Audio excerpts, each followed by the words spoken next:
من تزکا، جس نے تزکیہ کر لیا وہ پاک ہوگا، وہ کامیاب ہوگا۔ بصورت دیگر جو انسانی ذہن نے، انسانی فکر نے، انسانی سوچ نے از خود کامیابی کا جو پیمانہ مقرر کیا ہے وہ فقط اس فانی زندگی اور اس مادی دنیا کی حد تک ہے، وہ اصل کامیابی نہیں ہے۔ اصل کامیابی یہی ہے، قد افلح من تزکا، تحقیق بے شک مراد کو وہ پہنچا، کامیاب وہ ہوا کہ جس نے اپنا تزکیہ کر لیا۔ تزکیہ یہ کیا عمل ہے؟ کسے کہتے ہیں تزکیہ؟ اس کو اس بات سے ذرا سمجھنے کی کوشش کیجیے گا۔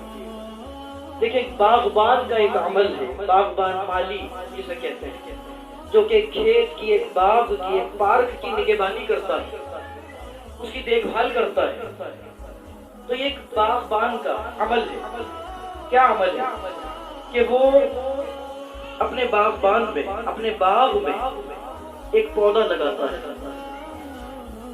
پھر وہ اس کی دیکھ بھال کرتا ہے، اسے پانی دیتا ہے، پھر وہ یہ دیکھتا ہے کہ اس پودے کے ارد گرد جو پودا اس نے لگایا ہے، بویا ہے، اس کے ارد گرد کوئی جھاڑ، کوئی خاردار پودا اگ آیا ہے، گھاس پھوس اگ آئی ہے، تو وہ کیا کرتا ہے کہ کھرپا لیتا ہے، اس زائد گھاس پھوس کو کیا کرتا ہے کہ اکھاڑ کر الگ کر دیتا ہے۔ کیوں؟ وہ ایسا کیوں کرتا ہے کہ یہ جو میں نے پودا لگایا ہے، زمین سے جس کو نشو و نما ملنی ہے، جو نمو ملنی ہے، جو میں پانی اس کو ڈال رہا ہوں، جس کو غذا دے رہا ہوں، جو اس کو ملنی ہے، تو یہ جو جھاڑ اور خاردار پودے جو اگ آئے ہیں وہ اس کی نشو و نما میں رکاوٹ ہوں گے، تو جو رکاوٹ ہے اس کو دور کرو، یہ ہے تزکیہ، یہ ہے تزکیہ۔ تو انسانی جو وجود ہے، اس کی ارتقاء کی جو منازل ہے، انسانی جو کردار ہے، جو اخلاق ہے، اس کے بام عروج پر پہنچنے میں جو چیزیں رکاوٹ بنتی ہیں اس کو دور کر دینا، یہ ہے تزکیہ، یہ ہے تزکیہ۔ تزکیے کو 4 چیزوں میں تقسیم کیا گیا، یعنی اس کے 4 درجے۔ قرآن نے فقط تزکیے کا لفظ استعمال کیا ہے، جو آیت میں نے پڑھی قد افلح من تزکا، اس مقام پر ارشاد فرمایا تحقیق بے شک مراد کو وہ پہنچا جس نے اپنا تزکیہ کر لیا۔ ایک جگہ ارشاد فرمایا قد افلح من زکا، تحقیق بے شک مراد کو وہ پہنچا جس نے اپنا تزکیہ کر لیا۔ تو قرآن نے ایک لفظ استعمال کیا تزکیہ، پھر مفسرین کرام نے اس کے 4 درجے بیان کیے ہیں تزکیے کے، کہ تزکیہ کس طرح ہوگا۔ تو اس میں سب سے پہلی چیز ہے تطہیر فکر، فکر کو پاک کرنا، سوچ کو پاک کرنا۔ دیکھیے ہر انسان کی ایک سوچ ہے، فکر ہے، ہر انسان کے ذہن میں کچھ نہ کچھ چل رہا ہوتا ہے، کوئی نہ کوئی سوچ اس کے ذہن میں چل رہی ہوتی ہے، اچھی ہے بری ہے، جیسی بھی کچھ نہ کچھ سوچ ہے، کچھ نہ کچھ وہ سوچتا ہے۔ اب یہ دیکھنا ہے کہ اگر اس کی یہ سوچ اس طرح کی ہے کہ اسے اس کی یہ سوچ اس کی رب کی نافرمانی پر ابھار رہی ہے، معصیت کی طرف لے جا رہی ہے، گناہوں کا ارتکاب کرا رہی ہے، تو اس سوچ پر قدغن لگانا، اس سوچ کو روکنا، اس سوچ میں تبدیلی برپا کرنا، یہ ہے تطہیر فکر۔ اس کا بھی تزکیے سے تعلق ہے، یہ بھی تزکیے سے ریلیٹڈ ہے، جڑی ہوئی ہے۔ جب بندہ اپنی سوچ کو پاکیزہ کرے گا، طاہر کرے گا، اس کو ستھرا کر لے گا، نکھار لے گا، تو اس کا اثر یہ ہوگا کہ اس کا جسم، اس کا وجود گناہوں کے ارتکاب سے بچ جائے گا۔ سب سے پہلے سوچ خراب ہوتی ہے، کوئی سوچ آئی، کوئی برا خیال آیا، کوئی وسوسہ پیدا ہوا، اب انسان نے اس سوچ کو جما لیا، اس کو قائم کر لیا، اسی بارے میں سوچنے لگا، کوئی گندا خیال آیا، برا خیال آیا، وسوسہ آیا، اس کو جما لیا، پھر کیا ہوا، سوچ کو وہ قائم رکھے گا تو گناہ کا ارتکاب بھی آسان ہو جائے گا۔ جیسی ہی سوچ میں خراب سوچ کی، معصیت والی سوچ کی آمیزش ہو، وہیں اس کو روک دینا، یہ ہے تطہیر فکر، فکر کا پاک کرنا، سوچ کا پاک کرنا۔ تو پہلا درجہ تزکیے کا تو یہ ہے۔ دوسرا کیا ہے؟ تصفیہ قلب، قلب کا تصفیہ کرنا۔ دیکھیے انسان کا جو دل ہے